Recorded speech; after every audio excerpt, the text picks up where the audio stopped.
Audio Jungle.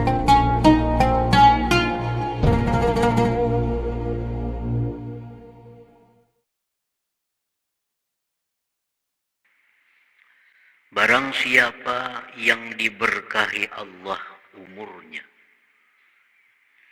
Barang siapa yang diberkati oleh Allah umurnya. Dengan bahwa Allah berikan kepada dia itu kecerdikan, kepandaian, yang mendorong akan dia atas mengambil kesempatan. Karena takut keluputan, maka dia bersegera kepada amal-amal, baik amal yang sifatnya batin atau amal yang sifatnya badan. Dan dia habiskan kemampuannya pada yang demikian itu. Memperdapatilah dia pada sedikit masa akan nikmat-nikmat Allah, anugerah-anugerah Allah, ma'rifat Rabbaniyah, sesuatu yang tidak masuk di bawah isyarat, di bawah ibarat. Artinya maksud daripada itu kalimat-kalimat tadi adalah bahwa orang yang diberi Allah keberkahan umur,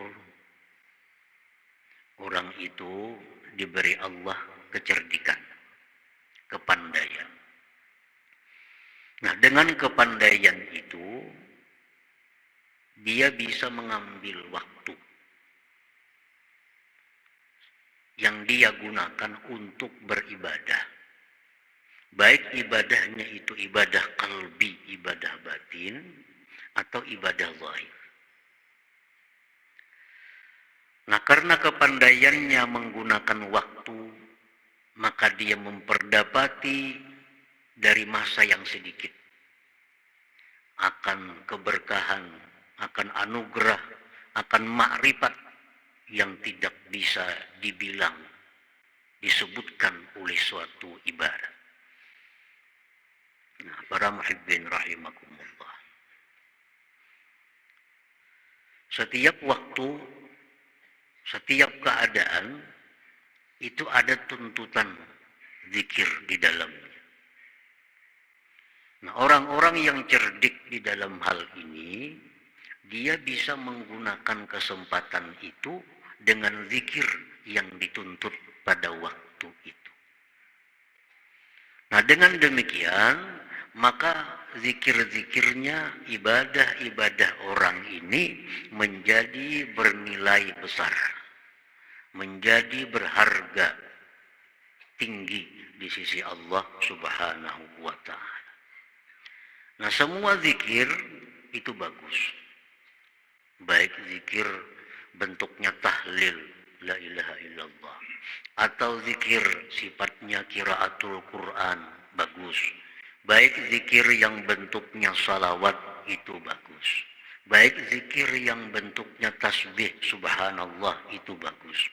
Tetapi ada waktu-waktu tertentu, keadaan-keadaan tertentu, di mana bila kita gunakan keadaan itu dengan zikir yang diperintah di waktu itu, maka menjadi sesuatu yang bernilai tinggi di sisi Allah Subhanahu wa ta'ala.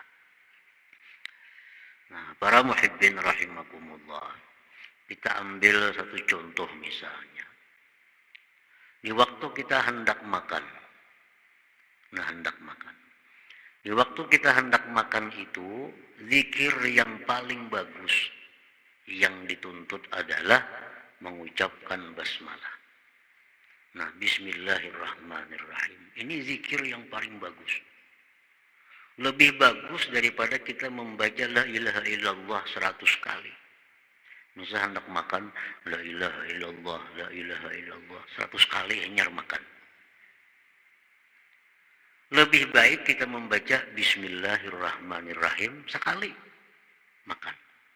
Kenapa sebabnya? Karena yang dituntut pada waktu itu adalah membaca basmalah, bukan la ilaha illallah. walaupun la ilaha illallah bagus dibaca, tapi untuk saat itu zikir ini, basmalah ini yang paling berharga, tinggi di sisi Allah Subhanahu wa taala. Nah, seperti lagi habis makan. Habis makan zikir yang dituntut kepada kita adalah alhamdulillah. Itulah paling afdal zikir. Lebih afdal dari zikir-zikir yang lainnya. Karena Nabi kita secara khusus untuk sesudah makan itu alhamdulillahilladzi at'ama li hadza wa razaqani min ghairi haulin minni wala quwwah. Nah, itu zikir. Nah, orang-orang yang diberkahi umur, dia diberi Allah kepandaian sehingga mengetahui mana zikir-zikir yang dituntut pada waktu keadaan tertentu. Nah, dia gunakan zikir itu sehingga amalan dia walaupun sedikit tetapi bernilai tinggi di sisi Allah Subhanahu wa taala. Nah, para muhibbin rahimakumullah. Orang hendak tidur. Zikir yang dituntut di situ adalah zikir Bismikallahumma ahya wa amut. Nah, contohnya. Itulah yang paling baik zikir. Itulah zikir yang paling bernilai tinggi di sisi Allah pada waktu kita hendak tidur itu. Bangun tidur, zikir yang dituntut di situ alhamdulillah alladzi ahyani ba'da ma amatani wa ilaihin nusyur. Nah, itulah yang paling tinggi nilainya. Nah, jadi kalau umur kita ini hendak jadi umur yang berkah, walaupun kita sedikit umur, sedikit amaliyah, tapi bernilai tinggi di sisi Allah Subhanahu wa taala. Caranya adalah memilah-milih mana zikir, mana ibadah yang sesuai dengan waktu dan keadaan sebagaimana yang diajarkan, diperintahkan Rasulullah sallallahu alaihi wasallam. Para muhibbin rahimakumullah. Al-barakatu fil umur laisat bituliz zaman wa kasratil layali wan nahar. Berkah pada umur itu bukan dengan panjang masa, banyaknya malam dan siang. Orang yang umur berberkah itu bukan orang yang berumur banyak. Misal berumur 70 tahun, 90 tahun, itu bukan berkah. Bukan berkah. Wa innamal barakah fil umur an tashabahul inayah wal hidayatu wat taufiq wal qabul. Nah, berkah umur itu bahwa menyertai akan umur itu pertolongan Allah, hidayah Allah, taufik kemudahan beribadah, dan diterimanya ibadah. Nah, itu orang yang umurnya berkah. Orang yang umur berkah itu orang yang diberi Allah umur, disertai dengan pertolongannya, hidayahnya, taufiknya, diterima amalnya. Nah, itu yang dinamakan barakah umur. Dalam doa Allahumma barik lana fi a'marina, ya Allah berkahi kami pada umur kami, bukan panjangkan umur. Bukan panjangkan umur. Berkah umur itu bahwa umur kita disertai hidayah Allah, disertai taufik dari Allah Subhanahu wa ta'ala.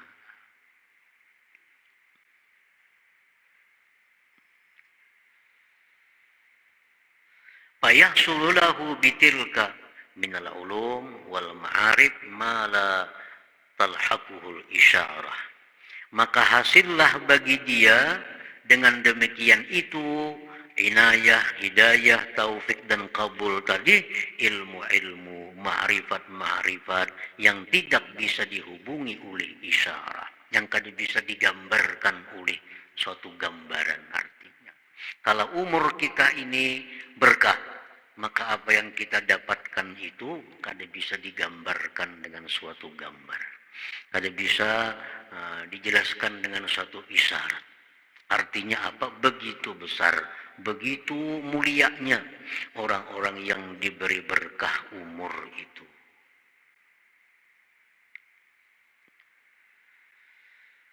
fayartafi'u lahu fi syahrin masalan ma la yartafi'u li ghairihi fi alfi syahr. Maka naiklah derajat orang itu pada 1 bulan misalnya, sesuatu yang tidak naik bagi yang lainnya pada 1000 bulan. Orang ini beramal 1000 bulan, 80 tahun lebih, tapi umurnya kan jadi berkah. Inya kada pintar memilih amal ibadah mana yang paling berharga di sisi Allah, mana amal ibadah yang paling disukai oleh Allah. Ini tahu beramal aja, cuma kada tahu mana amal yang paling disukai Allah.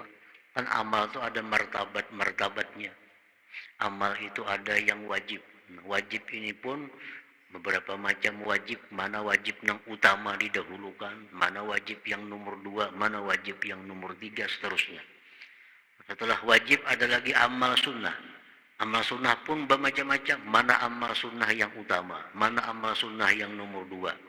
Nah, kalau orang kada punya pengetahuan tentang itu, lalunya beramal kadang dapat huruf. Yang wajib didudiakannya, yang sunat didahulukan. Lalu kada jadi manfaat. Kada jadi manfaat. Hutang banyak, bersedekah ketujuh. Kalau so bersedekah ketujuh, tapi hutang ditagih orang kada pembayaran. Nah, ini orang yang kada mengerti tentang agama, bahwa membayar hutang itu lebih utama daripada bersedekah. Nah, sembahyang sunat ketujuh, sembahyang tahajud suka, sembahyang duha suka, sembahyang witir suka, tapi kabaan saling banyakkan lagi nang fardu belum dibayarnya. Nah, sehingga ini amalnya ini bisa kada berharga di sisi Allah. Kalaupun berharga bisa murah harganya. Karena 1 rakaat yang fardu itu dibayar kena di akhirat dengan 70 rakaat yang sunnah. 1 rakaat yang fardu itu sama dengan 70 rakaat yang sunat. Kita misal kada sembahyang zuhur. Zuhur itu 4 rakaat. Kataku sembahyang witir, kataku sembahyang tahajud. 70 rakaat kita sembahyang witir, hanya 1 rakaat zuhur. Nah, kalau inya punya kecerdikan, nah umur yang berkah yang disertai hidayah petunjuk dari Allah, tentu dia akan memilih sembahyang fardu. Karena nilainya tinggi. Nah, demikian ibadah-ibadah itu ada tingkatan-tingkatannya.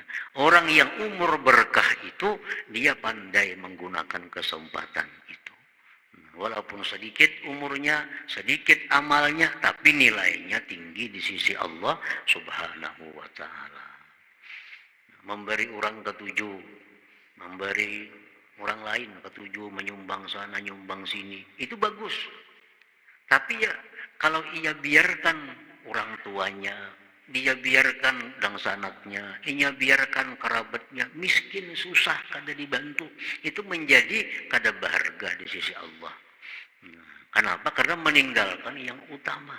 Yang utama dibantu terlebih dahulu orang tua yang membutuhkan, keluarga, itu lebih utama dibantu dari orang luar.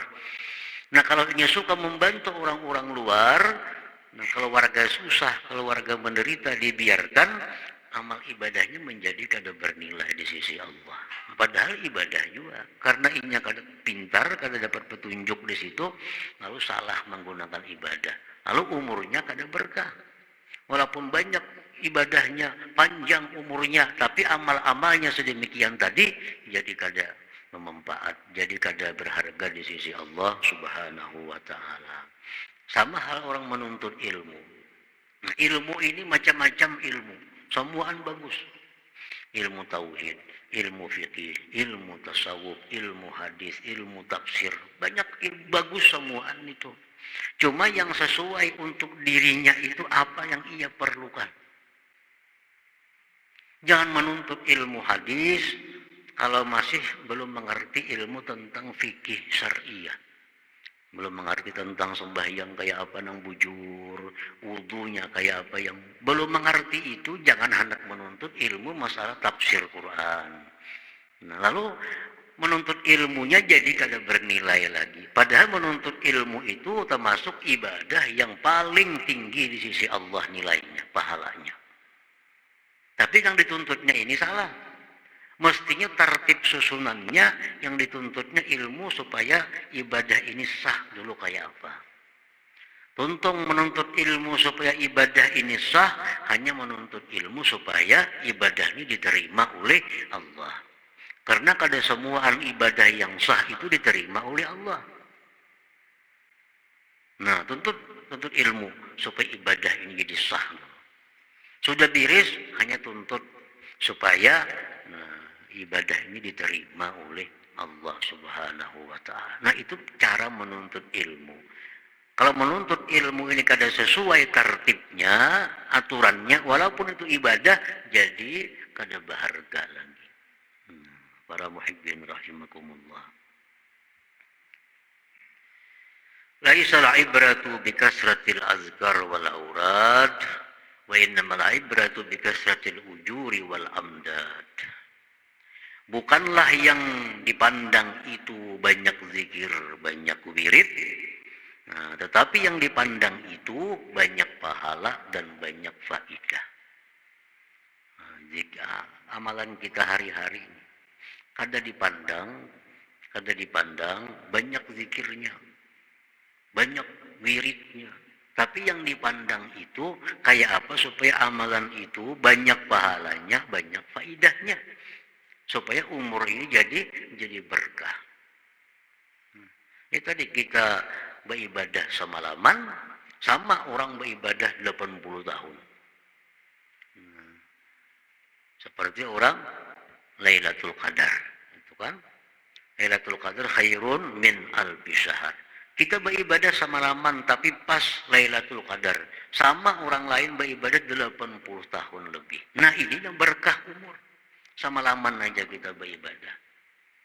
Seperti lagi ibadah yang namanya tafakkur. Tafakkur sa'a khairun min ibadati sana.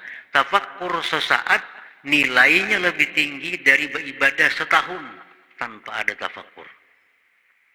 Nah, tafakkur menggunakan pikir. Tafakkur tentang keagungan Allah.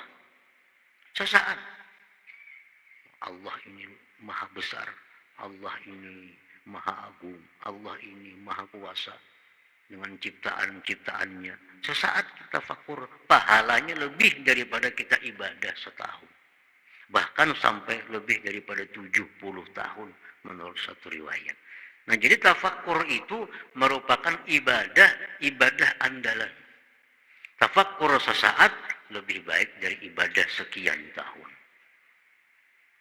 Nah, jadi ibadah itu yang dicari bukan banyaknya, yang dicari banyak pahala dan faidahnya. Laisal ibrah bikasratil azkari wal aurad, wa innamal ibrah bikasratil ujur wal amdad. Qad yakunu dzikrul qalil aktsara madadan wa ajra min dzikril katsir. Nah, terkadang zikir yang sedikit lebih banyak faidahnya, lebih banyak pahalanya daripada zikir yang banyak. Kenapa sebabnya? Karena zikir ini walaupun sedikit, tapi ini perintah dari Rasulullah dan keadaannya keadaan yang demikian, waktunya waktu demikian. Macam kita hendak makan, ada doa Rasulullah. Kita hendak masuk ke dalam WC, ada doa, zikir yang disuruh Rasulullah. Nah, itu tuh lebih baik. Walaupun pendek, lebih baik daripada kita hendak ke WC, misal baca apa, berdatang jam dahulu. Nah, pahalanya gana yang itu. Karena itu sesuai dengan keadaan waktu yang disuruh Rasulullah SAW bacaannya ini, zikirnya ini. Nah, para muhibbin rahimakumullah. Jadi umur yang diberikan Allah kepada kita, ada orang yang diberkahi Allah umur. Ada manusia yang tidak diberkahi umur. Nah, orang yang kada diberkahi umur ini ialah orang-orang yang menggunakan umur dalam hal yang tidak ada manfaat bagi dia di akhirat nantinya. Setiap umur yang kita gunakan dalam hal yang tidak ada pahala, dalam hal yang tidak ada manfaat di akhirat, itu adalah hilangnya berkah umur.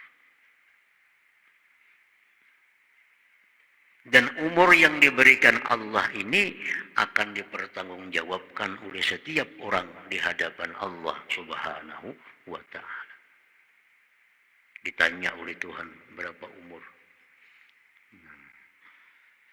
Rasulullah SAW bersabda, la tazulu qadama abdin yawmal qiyamah hatta yus'ala an arba' an umrihi bima yafna wa an jasadihi bima abla wa an malihi min aina akhazahu wa bima anfaqah wa min ilmihi madza amila bih.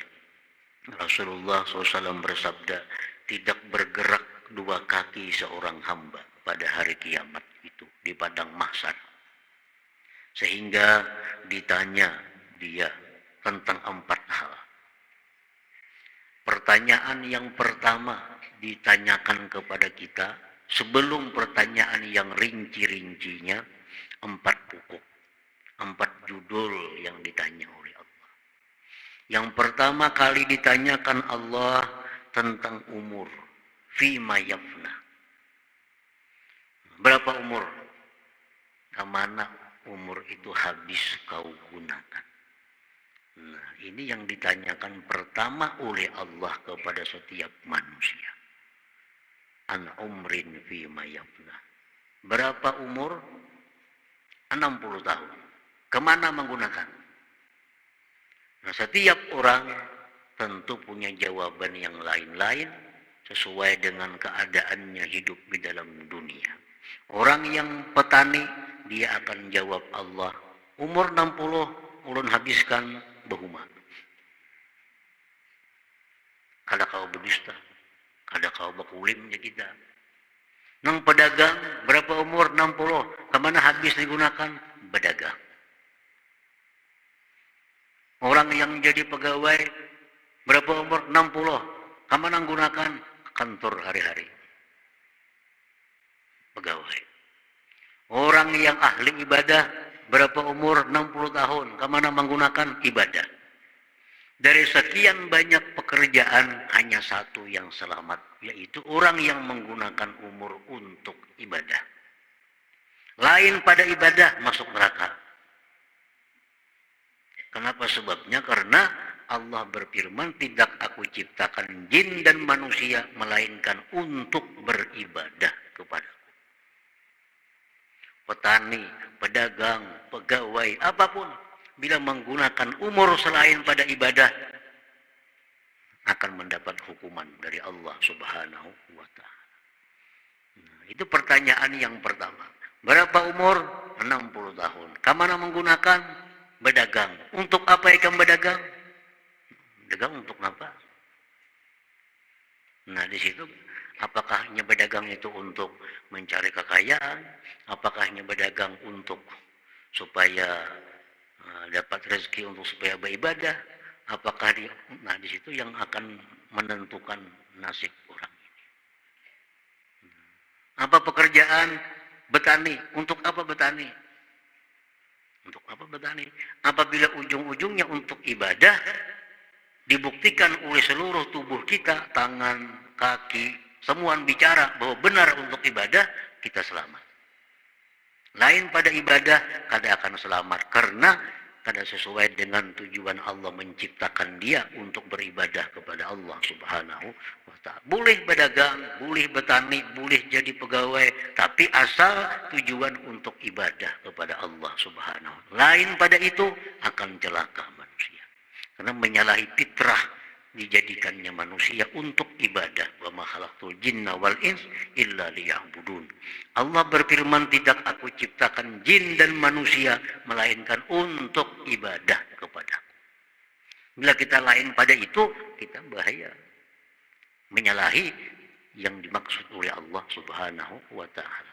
Jadi boleh aja berdagang, boleh aja bertani, pekerjaan halal boleh, asal untuk ibadah kepada Allah.